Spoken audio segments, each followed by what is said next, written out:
Look, I think what's happened has happened like long back. The guy is back. He's trying to play well for his side. Even in the IPL, I saw him. It's not good to see someone down like that, to be honest. I mean, we've had issues in the past. We've had a few arguments on the field, but you don't want to see a guy, feeling that heat every time he goes out to play. I mean, what's happened has happened. Everyone's known that. He's come back. He's worked hard. He's playing well for his side now.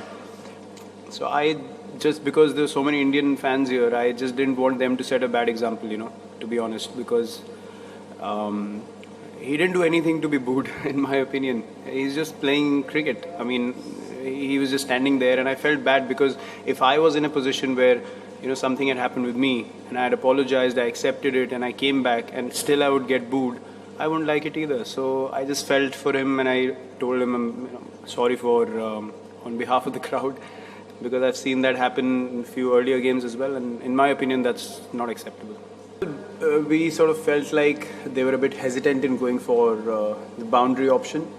So the communication was very simple: bowl, on at good lengths, but within the stumps, and pitch it up. Because as a batsman, I know when you're not looking for a boundary option, the last ball you want is a length ball on stumps.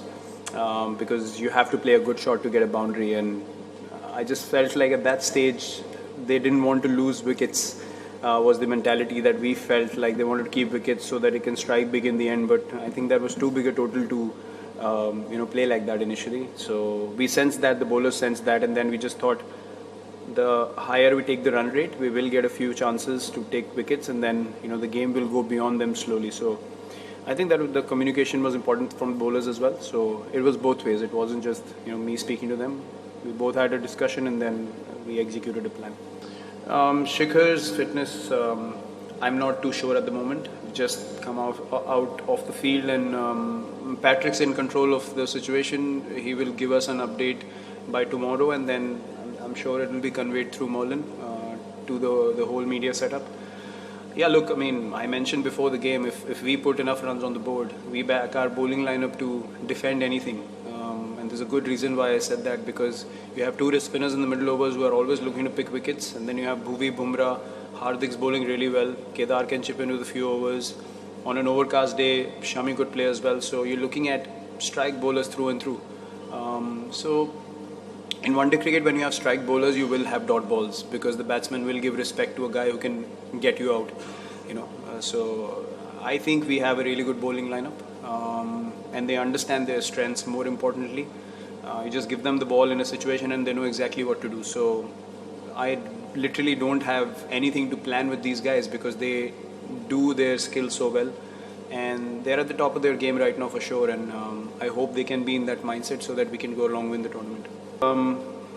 The communication before that was if I get out,